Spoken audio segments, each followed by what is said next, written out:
उसको लेकर के उन्होंने केंद्र सरकार से आग्रह किया है कि सीबीआई जांच इस केस को करे और ये एक स्वागत योग्य कदम है कि आखिर उस दिन क्या हुआ था, किस तरह की घटना को अंजाम दिया गया था। सरकार, प्रशासन पूरी तरह से प्रतिबद्ध है, इसलिए आदरणीय सम्राट चौधरी गृह मंत्री के तौर पर उन्होंने एसआईटी का भी गठन किया।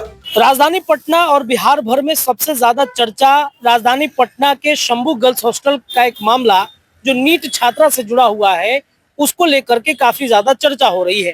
पिछले एक महीने से लगातार पुलिस इस पर कार्रवाई कर रही थी, लेकिन अब ये पूरा मामला सीबीआई को चला गया है।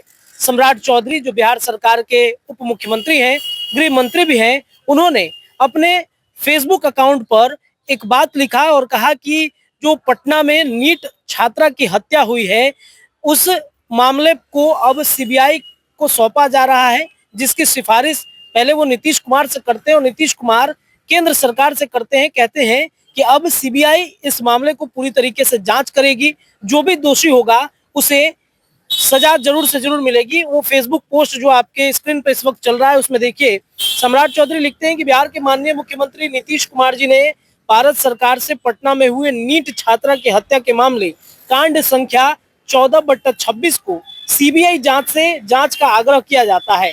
घटना का पारदर्शी और न्यायपूर्ण तरीके से उद्भेदन निश्चित किया जाए। और इनके इस फेसबुक पोस्ट के बाद से चर्चाएं बढ़ जाती हैं कि नीट छात्रा को न्याय क्या सीबीआई दिला पाएगी, क्योंकि कई ऐसे मामले थे जो सीबीआई के हाथों तो गए लेकिन न्याय नहीं मिल पाया। कई लोग इस शिल्पी गौतम हत्याकांड के मामले को लेकर के भी जोड़कर देख रहे हैं। इस पूरे मामले पर हमने बीजेपी के प्रवक्ता दानिश इकबाल से बातचीत की है, तो दानिश इकबाल ने क्या कहा है आप सुनिए। पटना नीट छात्रा हत्याकांड मामले को लेकर के अब पूरी जांच जो है सीबीआई करेगी, सम्राट चौधरी ने फेसबुक पर लिखा है, क्या कहेंगे? मुख्यमंत्री आदरणीय नीतीश कुमार जी के द्वारा जो घटना घटित हुई बच्ची को लेकर के, जिस पे लगातार विवाद खड़ा हो रहा है, उसको लेकर के उन्होंने केंद्र सरकार से आग्रह किया है कि सीबीआई जांच इस केस को करे और ये एक स्वागत योग्य कदम है माननीय मुख्यमंत्री जी का और गृह मंत्री जी का, क्योंकि हम चाहते हैं, सरकार पूरी तरह से प्रतिबद्ध है कि जो पीड़िता है उसको न्याय मिले, सच्चाई जनता के सामने आए कि आखिर उस दिन क्या हुआ था, किस तरह की घटना को अंजाम दिया गया था, और इसके लिए सीबीआई जांच जरूरी था, ऐसा मुख्यमंत्री जी को लगा। इसलिए उन्होंने सीबीआई जांच के लिए सिफारिश की है केंद्र सरकार से, और मुझे लगता है कि सिफारिश जल्द ही पूरी हो जाएगी और पूरा केस जो है अब सीबीआई के नियंत्रण में होगा। अब जो है पूरी तरह से स्पष्ट चीजें जनता के सामने आएगा और जो पीड़िता है उसको न्याय मिलेगा।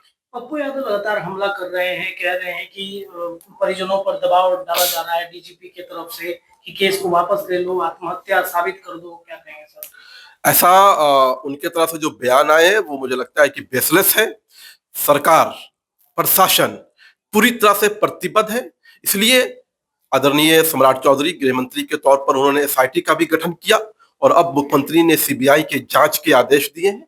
सरकार चाहती है कि पूरी तरह से इस केस की जो घटना है उसकी परत दर परत जनता के सामने आए और जो पीड़ित परिवार है उसको न्याय मिले और जो दोषी है वो सलाखों के पीछे हो। तो आपने दानिश इकबाल को सुना, उन्होंने स्पष्ट तौर पे कहा कि ये पूरा मामला अब सीबीआई के हाथों में है और निष्पक्ष तरीके से जांच होगी। जांच के बाद जो भी दोषी होगा उसे छोड़ा नहीं जाएगा, उसे सजा जरूर मिलेगी। क्या नीट छात्रा को न्याय मिल पाएगा? अपनी राय कमेंट में रखिए। बहुत बहुत धन्यवाद।